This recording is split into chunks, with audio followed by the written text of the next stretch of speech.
약간 기승전 총선 썰이 있어요. 그러니까 집값이 왜 반등하면 총선 때문에, 아니면 누군가는 집값이 왜 떨어지면 총선 때문에, 뭐 경기가 왜 이렇게 안 좋아 총선 때문에, 약간 이런 식으로 하는데, 근데 저는 집값에 대해서는 지금 총선의 영향을 받을 줄 알았는데 별로 못 받고 있는 것 같아요. 그러니까 예를 들어서 이제 그럼 지금 분전님이 지금 연초에 지금 약간 반등의 기미가 좀 보이고, 그리고 이제 분위기가 좀 이렇게 살아난다, 거래량이 좀 늘어난다고 말씀해 주셨는데, 결국에 이제 그런 얘기를 듣고도 살까 말까를 고민하는 분들은 크게 많이 안 오른다면 뭐 굳이 내가 지금 살 필요가 있나, 뭐 이런 생각도 하실 수도 있을 것 같거든요. 큰 틀에서는 올해 전망은 어느 정도로 좀 보세요? 크게 봤을 때. 뭐 저는 올해 전망은 아까 전세가랑 비슷한데, 한 여름까지는 상승의 요소들이, 상방 압력이 더 강할 것 같고, 뭐 금리나 뭐 수급이나 아니면은 지금 거래량이 3월에 터졌는데, 사실은 사람들이 이런 데에도 영향을 받거든요. 떨어지는 줄 알았는데 반등을 하네. 거래가 작년 고점 수준으로 올라가네라고 하면은 약간 그게 관성처럼 조금 어쨌든 3월에 갑자기 반등하고 이렇게 떨어질 가능성은 되게 낮아요. 3월에 이 정도 올라왔으면 4월에도 비슷하게 올라가고, 이게 되게 피로도를 만들기 전까지는 좀 올라가는 경향이 있는데, 거기에 기준금리도 내린다고 해 뭐 전세가도 올라 이러면은 올해 한 여름까지는 좀 상방 압력이 좀 더 강할 것 같다는 생각이 들고요. 네. 그런데 둔촌주공이라는 아파트의 규모가 그냥 대단지하라고 말하기에는 엄청 크거든요. 그렇죠, 엄청 크죠. 그 제가 가끔 비유하는 게 가밀지구라고 신도시가 있어요. 네. 거기 아파트 다 세보니까 14,500세대 정도 되더라고요. 한때 둔촌주공 12,000세대잖아요. 네. 그러니까 거의 신도시가 통으로 들어오는 수준이라서, 둔촌주공이 들어왔을 적에 매매가에 하방 압력을 줄 수도 있고, 그다음에 사람들이 기대를 해요. 둔촌주공 때 눌린다. 네. 이런 기대를 하기도 그런 거 좀 하거든요. 하시는 분들 좀 있어요. 예, 있어요. 근데 뭐 비합리적인 판단 아니죠. 왜냐하면 헬리오 때도 눌렸고, 실제로 뭐 부동산 시장의 구조상 큰 단지가 했을 적에는. 그래서 아까도 말씀드렸지만, 그 둔촌주공 주변에 만약에 내 집 마련을 하고 싶어하는 사람은 좀 판단하기 나름인 것 같아요. 그거는 약간 정확하게 맞출 수는 없는데, 지금이 비싸냐 아니면은 그때가 비싸냐. 근데 저는 가끔 말씀드린 거는, 이렇게 상승이 돼서 제가 여름까지는 괜찮을 거라고 했잖아요. 여름에 올랐어요. 지금보다 한 10% 정도 올랐어. 그러면 그땐 두고 봐도 될 것 같아요. 네. 그때보다는 둔촌주공 나오고 뭐 동쪽에 물량 많고 했을 적에 조금 더 눌릴 수는 있으니까, 아니면 아예 둔촌주공을 매수해도 되고. 근데 지금보다 쌀 거냐고 하면 저는 여름에 오르는 폭이 좀 더 크지 않을까라고 생각해서, 저는 웬만하면은 지금 그 11월, 12월, 작년 11월, 12월 가격보다 많이 오른 곳이 있고, 별로 안 올라서 지금 이제 막 거래되는 곳들이 있거든요. 고덕이나 잠실 이런 데는 사실은 작년 11월 가격보다 한 2억은 올랐어요. 특히 잠실 같은 경우는 2억 이상 올랐어요. 그런데 말고 아직 한 23년 그 조정장 때의 가격을 유지하고 있다라고 하면은, 저는 이 가격에서는 그냥 내 집 마련을 하셔도 될 거라는 생각이 들고, 그보다 제가 둔촌주공 요때의 얘기를 했는데, 그러니까 25년에 물량이 많은 곳들이 분명히 많은데, 조금 더 이제 내 집 마련이라는 거는 1, 2년 뭐 보유하다가 팔고 이러는 건 아니잖아요. 조금 더 길게 보면은 26년, 27년 뒤로 갈수록 제가 보기에는 한 2030년까지는 그 2030년까지 중에 한 3, 4년은 굉장한 물량 부족의 기간이 있을 수밖에 없거든요. 지금 워낙 건설 경기가 안 좋고 단기간에도 해결될 기미도 안 보이고, 이러면서 재개발 재건축도 밀리거나 뭐 잘 안 되는 곳들도 많고, 이래서 지역별로 지방과 수도권, 서울 다 다르긴 하겠지만 전반적으로 3, 4년 정도는 굉장히 물량 부족의 시기가 있을 거예요. 그러면은 그때는 처음부터 팍팍 튀진 않아도 어쨌든 한 3, 4년 전체적으로 보면은 굉장히 꽤 강한 상승세가 오지 않을까, 이런 생각이 듭니다. 네, 그러니까 결국에 뭐 지금 단기적으로는 그래도 약간의 뭐 상승세가 좀 있을 것이고, 네. 그리고 이제 뭐 어쨌든 지금 사면 뭐 6개월 뒤에 파는 거 아니니까, 네, 그렇죠. 뭐 아무리 못해도 2년, 4년, 뭐 길게 보시면 뭐 6년, 8년 뒤에 파실 거니까, 그때까지 가지고 간다고 가정했을 때 지금 사는 뭐 구간이 나쁜 가격대는 네, 아니다. 저는 충분히 괜찮은 가격이라고 보고, 그다음에 집값이 최근에 이제 반등 시그널 이런 얘기를 조금 하니까, 아무래도 이제 악플이 좀 달리죠. 악플이 달리는데 지금 떨어지는데 네네. 무슨 소리냐. 그렇죠. 그런 것도 달리기도 하고, 뭐 이런 제가 인상적인 댓글이, 최근 3년 정도에 집값이 2배 올랐는데 무슨 소리야, 뭐 이런 얘기를 하는데, 사실은 3년 전보다 떨어졌거든요. 3년 전이 고점이었으니까. 그러니까 약간 정확하게 판단을 못 하시는 거라고 쳐도, 그래서 제가 집값이 많이 올랐나를 조금 봤어요. 근데 그 확실히 그 강남권이나 마용성, 특히 뭐 마포나 뭐 용산 이런 쪽들은 전고점 수준에 다다라 있으니까 사실은 뭐 집값이 많이 오른 건 맞죠. 근데 그렇지 않은 곳들은 보면은 한 2020년 상반기 가격 정도예요.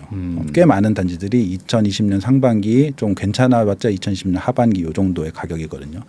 근데 2020년부터 올해 그러니까 작년 말까지 물가가 한 13% 정도가 올랐어요. 네. 소득이 중위 소득이 한 17% 올랐고 평균 소득이 15% 정도 올랐더라고요. 네.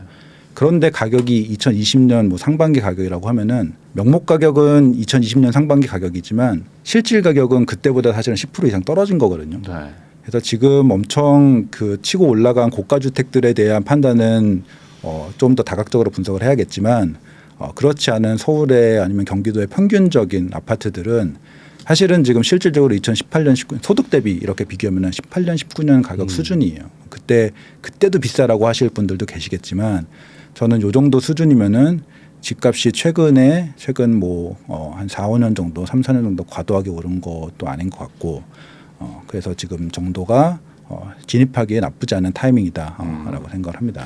그러면 올해 뭐 몇 가지 뭐 이벤트가 있긴 하지만 어쨌든 지금 촬영일 기준으로는 이제 진짜 얼마 뒤면 이제 총선인데 네. 총선이 좀 지나고 나서 살까 말까 뭐 고민하고 맞아요. 있는 분들도 있거든요. 네. 지금 왜냐하면 그때 변수가 어쨌든 있는 거니까.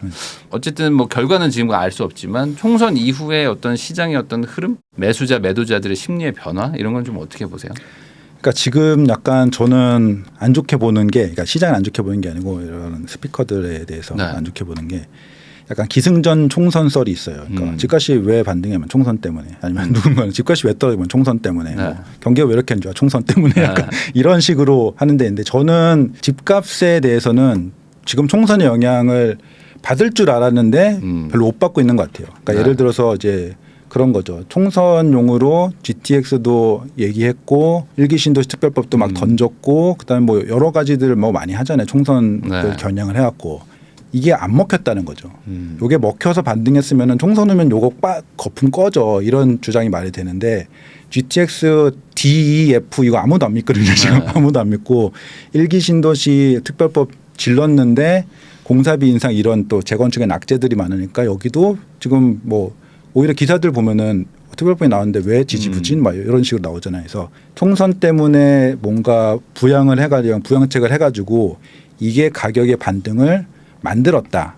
이러면은 총선 끝나고 실망으로 빠질 가능성이 분명히 있는데 지금 이게 하나도 안 먹혔어요 시장에. 지금 그 거래량이 좀 올라오고 있는다라고 하는 거는 어디가 올라오는지를 보면은 공약하고 아무 관계가 없는 것들 잠실에 뭐 아무 별 공약 없잖아요. 근데 잠실 고덕 이런데 근데 GTX나 뭐 일기 신도시나 이런데 막 거래량이 유독 폭발하고 이런 거 아니거든요. 또 지금 총선으로 지른 어떤 공약들이 시장에 반영이 안 됐고 그렇다면은 총선 이후에 이게 뭐 빠지거나 할 것도 없을 것 같고 그런 생각이 들고 궁극적으로 그러니까 근본적으로 총선의 결과는 결국 정책의 변화로 이어질 수 있잖아요. 그런 차원에서 본다라고 하면은 뭐 약간 정치적인 문제이긴 한데 그 정부와 함께하는 그 여당이 과반 이상을 가지고 가면은 굉장히 그 하고자 했던 거 특히 이제 원래 23년 13 대책 때 취득세도 완화하려고 했고 실거주의무도 풀려고 했고 분양권 양도세도 동부세도 깎아주려고 했고 했던 것들을 다 할 수 있게 되는 거죠. 오히려 더 세게도 할 수 있고 그런데 과반을 못하면은 어쨌든 야당이 반대를 못하는 거고 반대로 야당 입장에서도 굉장히 거야를 이미 4년 동안 유지를 했는데 그렇게 뭐 많은 정책을 맘대로 못하는 특히 최근에는 못하는 경우도 있고 그래서 요새 200석이 넘어가면은 정말 맘대로 할 수 있잖아요. 네. 조금 더 강력한 규제를 할 수도 있고 뭐 당장은 안 하더라도 어쨌든 조금 꿈틀하면은 쏟아 부을 수도 있고 그런 정말로 한쪽이 완전히 맘대로 할 수 있는 수준에 닿으면은 그러면은 시장에 굉장히 큰 영향을 줄 수 있고 그러니까 정부 여당 기준으로 뭐 100석에서 150석 사이다라고 하면은 지금하고 사실은 무게 구조가 비슷한 거거든요. 그렇기 때문에 거기서는 그 사이에서는 큰 틀의 변화는 없을 것 같다. 이 정도 생각하고 있습니다. 그러면 뭐 아직 뭐 결과를 뭐 전혀 알 수는 없지만 뭐 그냥 큰 틀에서의 어떤 흐름을 봤을 때 지금 정부가 어찌됐든 간에 지금 다주택 규제는 여전히 있잖아요. 다주택자들 규제는 지금 강력하게 있어서 사실 살 수는 없는 상황이다 보니까 지금은 뭐 1주택 갈아타기나 뭐 무주택자들만 수요에 그렇죠. 들어와 있는데 이런 그 다주택자들 그러니까 한마디로 이제 자산이 있는 뭐 아니면 좀 여유가 있는 사람들한테 문을 좀 열어줄 것 같은지 이 부분에 대해서는 좀 어떻게 전망하고 계세요? 이것도 어쨌든 변수 중에 하나인데.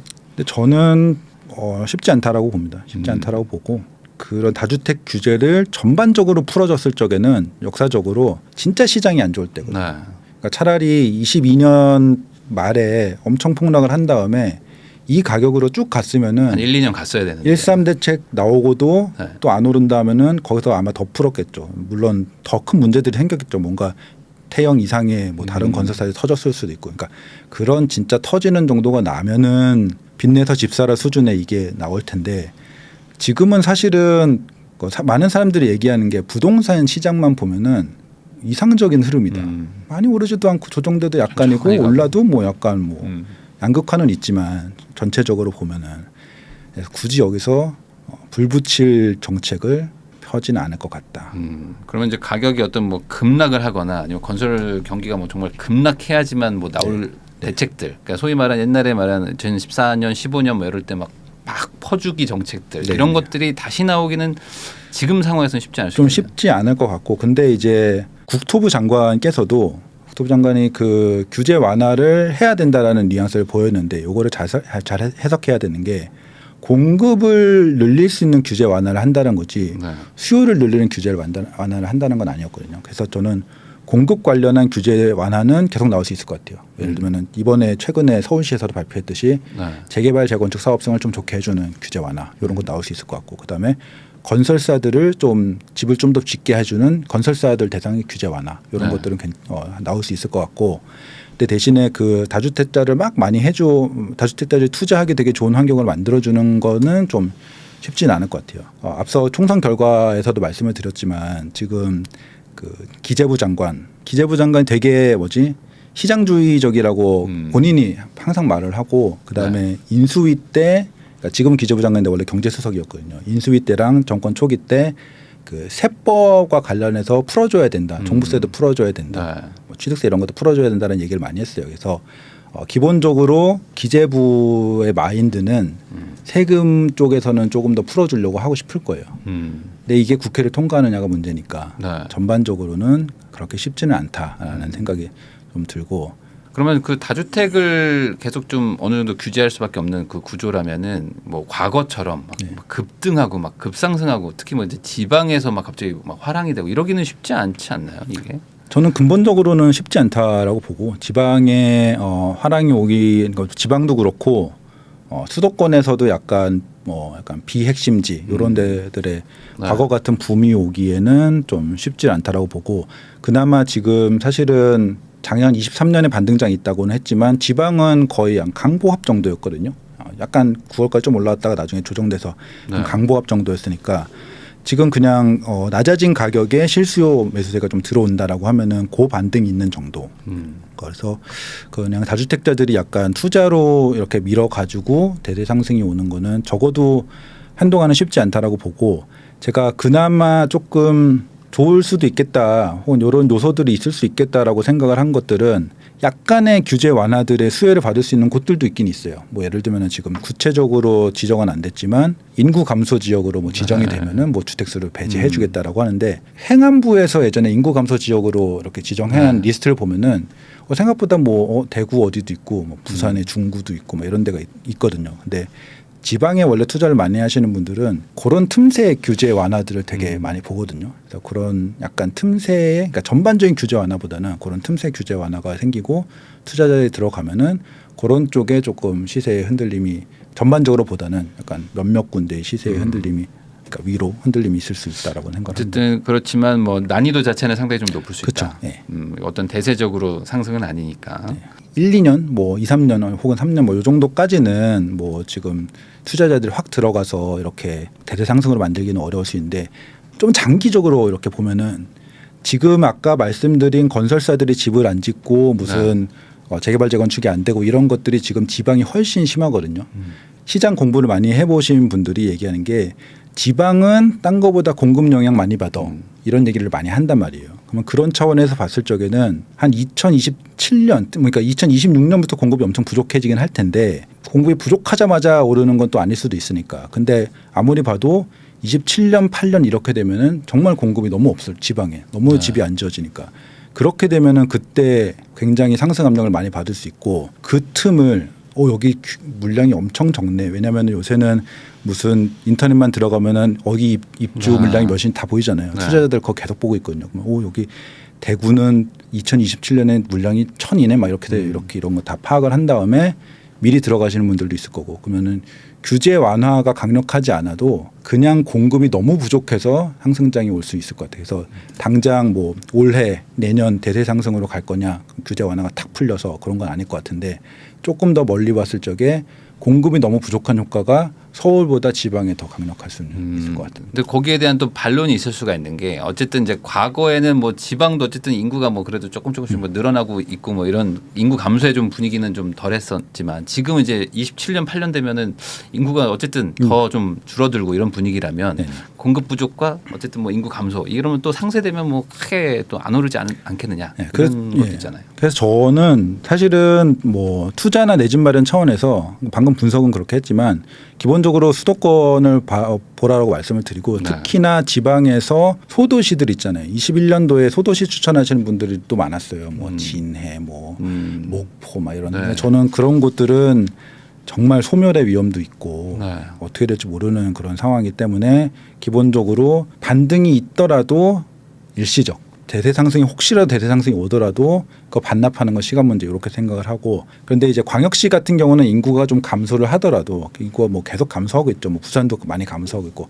감소를 하더라도 예를 들면 제가 27년 8년 얘기했잖아요. 근데 27년 8년에 인구 감소하는 것보다 물량이 완전히 없어지는 게 훨씬 빠르거든요. 그 정도가 더 심하고, 그러면 이제 전반적인 집은 부족하지 않아도 신축 아파트들에 대한 수요는 탄탄한데 신축 아파트들에 대한 공급이 너무 없으니까 그런 어떤 그 지역별의 신축 아파트들의 시세는 일단은 더 장기적으로 보면 모르겠지만, 예를 들면 27년부터 30년까지 혹은 26년부터 30년까지 뭐 요 정도 사이에는 물량 부족의 요소가 좀 더 강할 수 있지 않을까. 그 사이에 뭐 등락이 조금 있다 하더라도 물량 부족의 요소가 조금 인구 부족보다는 강하다기보다는 먼저 오고, 그 다음에 나중에 인구 감소 효과가 더 세져가지고 그 상승한 거 반납을 할 수 있죠. 그래서 저는 지방 투자나 그런 지방에 집을 매수하는 거는 이렇게 장기적으로는 좀 보지 말라고 해요. 좀 어떤 그 시기를 잘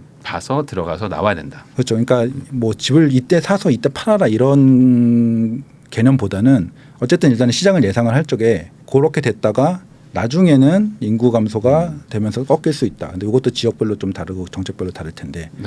그래서 그렇죠. 그리고 부산이나 대구도 보면은 인구가 막 감소 안 했던 게 아닌데 그 중간중간 입주량이 되게 급감했을 때는 한 번씩 또 막 튀기도 하고 막 그러니까 그런 것들을 한번 과거 데이터도 한번 보시면 좋지 않을까 싶습니다.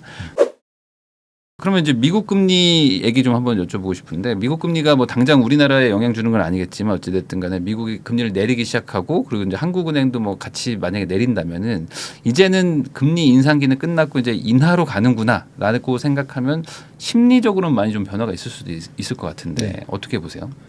저도 똑같이 생각을 하고요.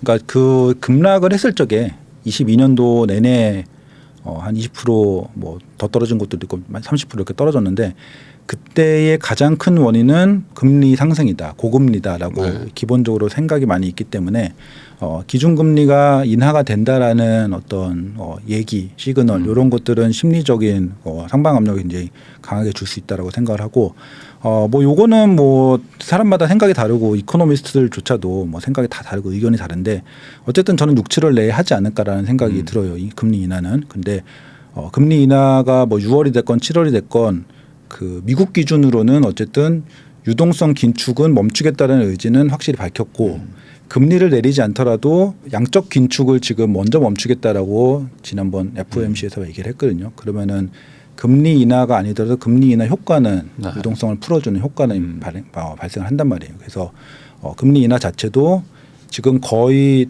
물가가 팍팍 안 떨어져도 내릴 것 같은 그런 뉘앙스의 얘기들도 많이 하고 있고 해서 6월 아니면 7월 뭐 7월이 된다라고 해도 그 전에 양적 긴축이 끝나기 때문에 유동성을 푸는 효과는 분명히 나타날 거다. 그리고 그 전에 이미 그런 확신들은 이미 채권이나 이런 데 반영이 되기 때문에 대출 금리도 낮아지고 네. 그게 심리적인 영향도 줄 거다라고 생각을 하고 있습니다. 말씀하신 대로 지금 채권 금리에 많이 영향을 줘가지고 네. 미국 국채도 막 떨어지고 하다 맞아요. 보니까 한국도 같이 뭐 지금 시장 금리는 많이 내려가 있는데 네, 맞아요.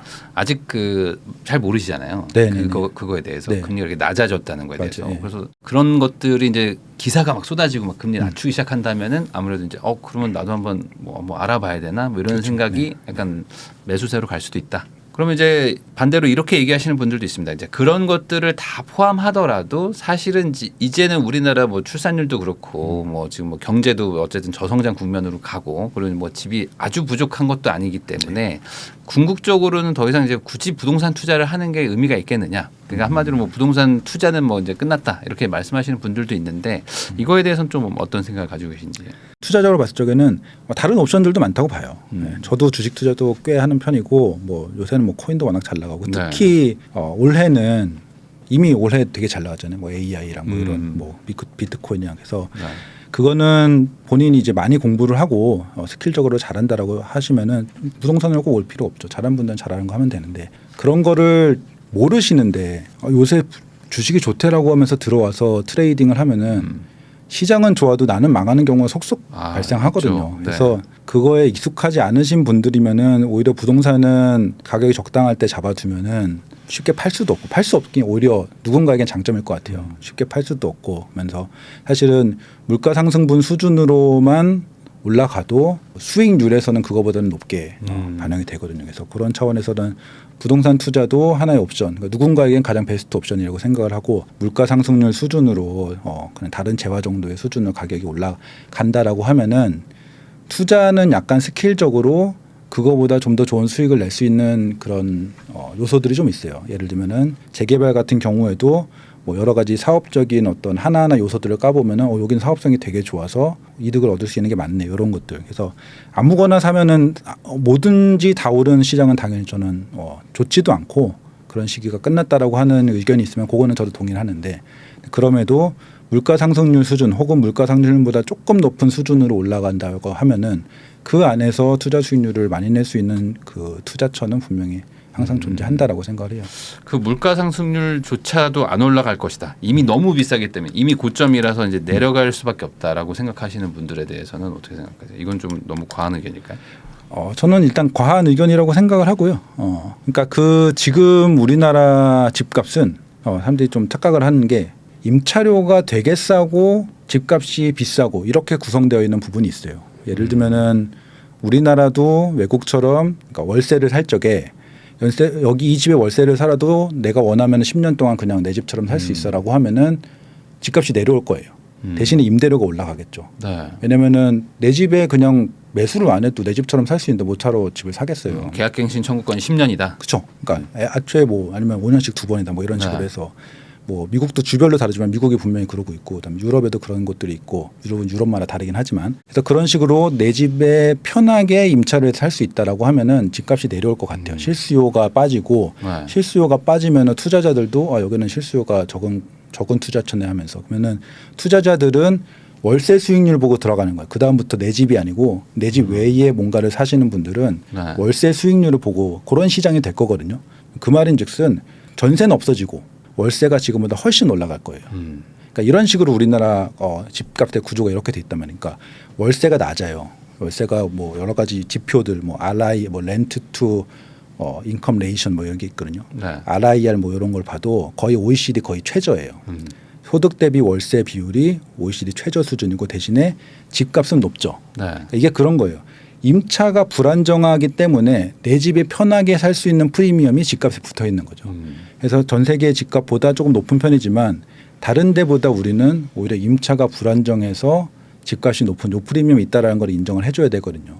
우리나라에서 집을 소유한다라는 거는 다른 나라보다 또 다른 어떤 메리트나 그런 걸 갖고 있다. 그러니까 지금 정리하면은 이제 이사 다녀보신 분들은 아시겠지만 남의 집 살다가 뭐 주인 들어온다 나가라고 하고 막 이런 일들 있잖아요. 뭐 사위 뭐 우리 애가 결혼해 그러면서 막 나가라고 막 하니까 몇 번 이런 거 이사하다 보면은 더러워서 내가 집 산다 이런 수요가 우리는 좀 그렇죠. 강하다는 네, 거죠. 네. 그리고 그 뭐 학령기가 뭐 아이가 학령기가 된다거나 뭐 아니면 결혼할 때부터 집을 사는 경우도 있고 그렇게 딱 집을 사야 되는 라이프의 딱 포인트가 되면은 거주 안정성 때문에. 그렇죠. 안정성이 되게 중요하기 때문에.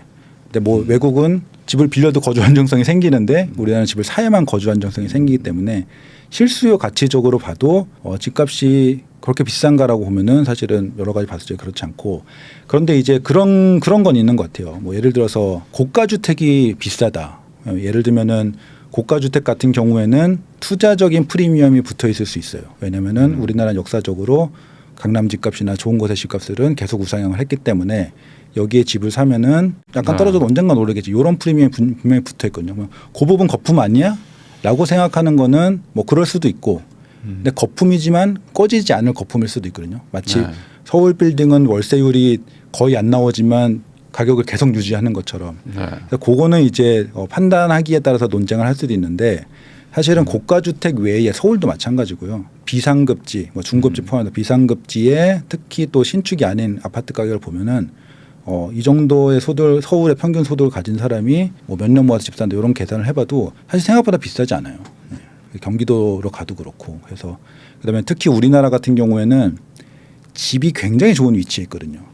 미국처럼 저기 도심과 엄청 멀어진 곳에 이렇게 마을이 형성되어 있는 게 아니고 우리나라는 아파트가 딱 있다라고 하면은 여기 500m고 초등학교가 근처에 있고 상권이 근처에 있고 너무 잘 돼 있죠. 굉장히 좋은 집에 커뮤니티 시설도 있고 대단지라서 조경도 있고 막 그런데 렌트비는 뭐 3,000불도 안 되고 막 이러면은 사실은 전반적으로 거주 대비 가치 대비해서 월세는 되게 싸고 집값도 아까 말씀드린 거주 안정 프리미엄을 생각을 하면은 지금이 집값이 너무 높아서 거품이다라고 하면 저는 고가주택은 인정할 수 있는 논리가 있는데 고가주택이 아닌 부분들에 대해서는 저는 생각보다 비싸지 않다.